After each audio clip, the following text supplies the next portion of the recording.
I think we can get started. So today I'm just going to go here and there and wherever, talking about this idea of identity. Now, you know, it's not a new topic. We've talked a little bit about it before, and I may repeat something. There's an experience I'll probably share that I'll talk about in a little bit. But, you know, this whole thing we call the spiritual journey, what is it? What is it really? Well, actually, I think that it's just a journey of identity, of who am I? Who do I think I am? Who do I think I am? Who do I think all of you are? Who do I think, you know, the divine is, or God is, or who do I think the master is? It's a journey of identity and letting go of identity. So I want to start off. Oh, wait a minute. I got to go grab. No, well, let's see. I still have it here. Okay. All right. So let's start off with this. Someone had sent me this the other day. I just loved it. So someone asked Babaji, what is identity? And Babaji said, suppose there are hundreds of births of the soul. There will be 100 identities. Identity is nothing but an idea of existence. Only God has no identity. Leave it to Babaji to say something in a few words that is so profound. So I was thinking about this idea this morning, and being a musician, you know, I've been in the field of recording and audio for a very long time, and all of its related fields. If we think about, and it's an amazing thing, you know, a record. Okay, now records have now come back. You know, it's now the big deal to have a record player again and to purchase albums. Okay, so it went away because we thought we had reached a level of digital reproduction that was similar to, you know, the warmth and everything that could be provided by this analog format. And yet here we are years later, and now records have come back. Now, a record is, to me, quite the amazing bit of technology. Even though we could say, you know, it's primitive in comparison to, you know, digital technologies and things we have now. But if you stop to think about this, okay, if you look close at a record, there's just tiny grooves. And if you look at those grooves under a microscope, those grooves kind of, they go around and they have all of these little squiggles and indentations and everything. And it's analogous to a sound wave. When you see a sound wave, we know what a sound wave looks like. You know, we see that on an equalizer or wherever, you know, that's music. And depending on how high the wave goes, that's how loud the sound is. And depending on how close together the waveform is, a higher pitch. So a wave that goes like this, that's a very, very low pitch sound, very low pitch sound. But here's the amazing thing. When we think of a piece of music, it contains so many frequencies all overlapping each other. I mean, there's the low frequencies, there's the mid frequencies, there's the loud frequencies, there's the high frequencies. All of this is superimposed on top of each other to create a piece of music. How does a record reproduce that? How does a record reproduce that? It's amazing. So the sound was originally, captured by one big megaphone looking thing. The vibrations come into that, and it goes into a device that amplifies that. And basically there's what they call a lathe with a needle, and you put a wax disc on there, and you rotate the wax disc as it's receiving the sound, and that needle is putting those responding like back and forth, this back and forth motion into those grooves as it's going round and round and round, recorded into these grooves in a disc. Okay, I'm going somewhere with this, so hang on. Now, you've got your record. I mean, you press that into a format that's a record. Now you have your record. Now, it's an amazing thing. You put that record on the turntable, and there it is. This whole album of music. And then you put the needle, or then you start the turning, 33 1/3, 45 speed, and you put that needle back in the groove. And now the opposite happens.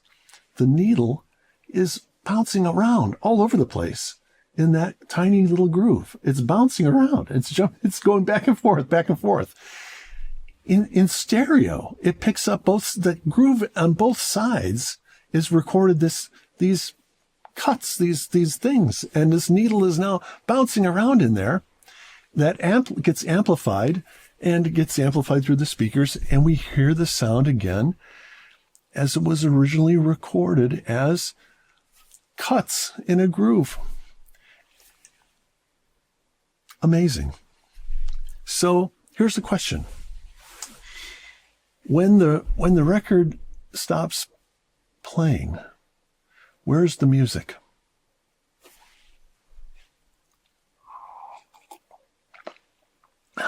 So it's a trick question. Okay. Where's the music?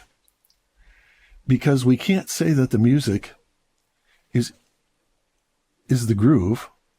We can't say the music is in the groove because music is something that is alive. It's something we hear. So where is actually the music? The music is actually in the motion. It's in the movement. The music is only heard when the same movement is applied as when it was made, which is that, let's say, 33 1/3 RPMs or rotations per minute. It has to be played back at that exact speed in order for it to replicate the exact pitch and all the aspects of the original recording. And then those frequency, then those groove and the vibration picked up by the needle gets turned back into electromagnetic impulse, then gets amplified to a speaker, which is a magnet with a cone. It has a magnet and a cone. And what happens is now that magnet is receiving that information from the groove, and it's moving the speaker like this, and that speaker is moving the air, which is picked up by our ears and our eardrum, and that's how we experience it. It's alive. Now, the music is our identity. And as you've heard me say so many times, when we go to sleep at night, it's like the record being stopped. Okay. Where's the music? Where's our identity? Where is it? We don't know. We don't even know we exist. But when we wake up in the morning, there's something stirs, and it's kind of like putting the power back on, after you've left the needle in the groove of the record, and then just turning the power back on, and the thing starts to ramp up again, and the music starts to play. Is the same thing with our awareness. Is that our awareness comes back, and what is being played? The same song. We're playing the same song. because our existence is a bunch of vibrations in the groove. It's our past experiences have created these channels which our consciousness gets played in. And when we wake up in the morning, the same recording starts playing back, and we are awaken as the same person, the same song, playing the same patterns. All right? That's identity. Okay. Now, the interesting thing about our identity is it's very persistent. Our identity is so persistent. It's the hardest thing to get away from this, sense of I-ness. Not that we need to get away from this sense of I-ness, but our identity is so persistent. And I was watching another analogy. I was watching a YouTube just a couple nights ago about stars, and most of us know this, and I've seen it before. But the idea was that you think about a star is emanating its light. It's emanating this light for billions of years, radiating this light, radiating this light, radiating this light. And eventually, when it's exhausted most of its fuel, this thing collapses. And when it collapses on itself, it creates this tremendous force of gravity that's so powerful that it's actually pulling light back into itself again. And it was when I was thinking about this, I was thinking about how so many things in nature are analogous to our human existence. I was thinking about this in relationship to our own life and our own ego. Is that here we go through our life and we're shining our light, shining our light, shining our light, shining our light,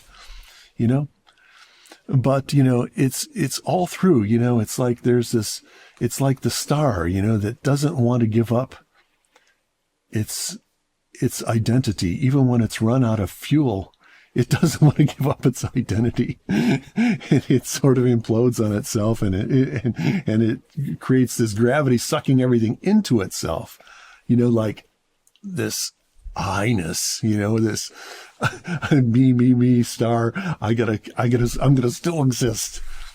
This is how persistent our sense of ego and our sense of identity is kind of like this in a way. So this is why, in order to sort of beat this game of the grooves and beat this game of gravity of our sense of I-ness, we can't confront our I-ness directly. This is why the meditation is so amazing, and the transmission is such an important aspect of our existence, because, as we all know, we start out our meditation and it's a cycle, and we start off with a bunch of thoughts, and it's all our normal recording. And then as we get into it, oh wow, it's like suddenly that the record starts to slow down, and suddenly the music slows down, and then eventually when the music stops playing, we just kind of sometimes get lost in the meditation. We get so deep in the meditation. But sometimes we're not even aware of what's going on, and that's a state of absorption. But the beauty of it is this, is that to the extent that we can be free of the hold of our grooves and the hold of our gravity, is to the extent that we can feel a great sense of the infinite, a great sense of freedom, a great, amazing sense of contentment, and a great sense of peace. Because at the end of the meditation, we are so in such a humble and non-existent place that, we don't even realize the how amazing it is. We don't even realize what an amazing state we're actually in because it's so insignificant. And this is why the spiritual journey, even in heartfulness, is so tricky, is because the state we enter into is so insignificant that we don't appreciate what it is. Because we don't really understand it. But all we know is we keep coming back for more because it feels so darn good. It's so darn good. And if you think about it, right? When the record stops playing, you can take that record in your hand. You can hold your whole life in your hands. And do we need to play it anymore? No.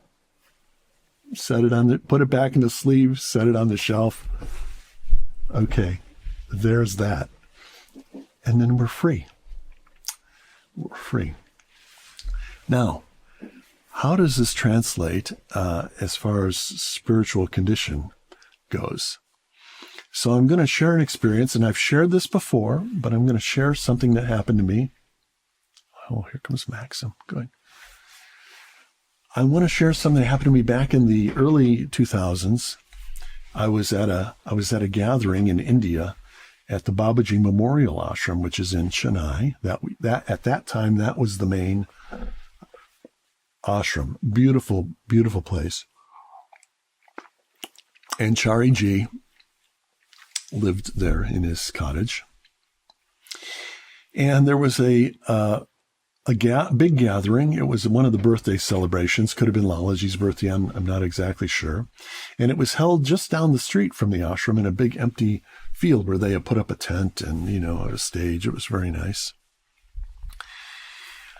So one day, after one of the amazing group meditations with 40,000 people or however many it was, I needed to walk into the village, which was not too far, because they had at that time internet cafes. And the internet cafe is where you would go and you pay a few rupees and then you would actually get a computer and you could log on and you could check your email or communicate. And I had to do that. So as I'm walking, I'm just walking along.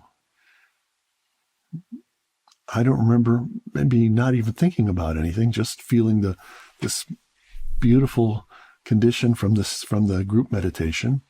And I start walking into town, and I'm passing by some of the shop windows where you could see, your reflection in the window as you're walking by. And as I'm walking by the windows and I glance over at the window, I could not recognize myself. Could not recognize myself. I had absolutely no idea who's that? I mean, it wouldn't even come up in my mind. And so I go and do whatever I had to do, and I walk back and I get back to our apartment. We had an apartment across the street, and I go in the bathroom and I look into the mirror. I have no idea who I am. None. I'm looking in the mirror going, zero reaction. So, somehow whatever the master had done or that spiritual condition or that glimpse, it was a glimpse of the, what can I say? The real freedom from the subtlest remains of identity. It was just like there was nothing left to be recognized. And it was an amazing experience. There was no emotion in it. There was no wow in it. There was nothing in it whatsoever, except that I just found it very interesting. So I wanted to share that. Now, so the question is, do we ever really transcend this I? I don't think so.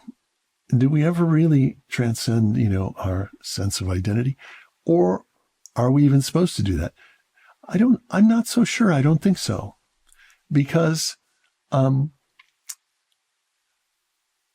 order for the universe and creation and the divine, we can call it God or whatever we want, to expand, it has expanded from its own I-ness or consciousness, which it doesn't even have. It doesn't even have consciousness or sense of I-ness, as Babaji said. But in order for it to expand, it created all these individual souls, okay, which contain this I-ness, which are we're kind of like the receptors of the cosmic intelligence. And we're out there living in existence, gathering experience, getting caught up in the I-ness. It's a play, but there's a purpose behind it. And the purpose is the expansion of creation. So it's a beautiful conundrum, that the spiritual journey that we are on. And I'm going to read something now that I opened to this morning because I knew that Babaji had written a little chapter on identity. Okay. And these ideas that I've shared with you are ideas that have been coming to me for a long time on my spiritual journey. I've pondered over these things a lot.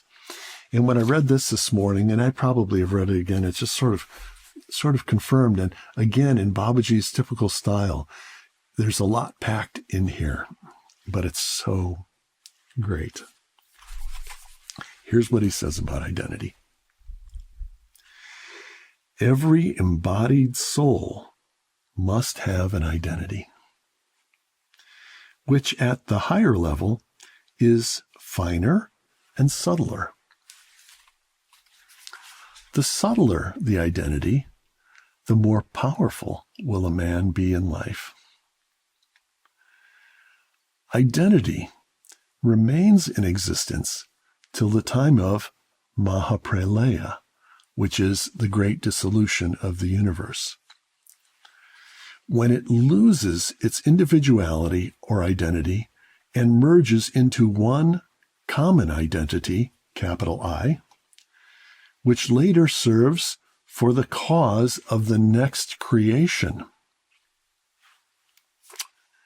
Thus, it is only the individuality that ends and not the identity.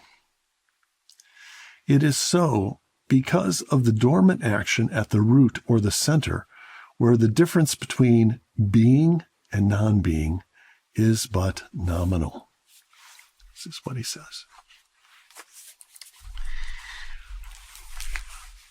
So in my cosmic musings,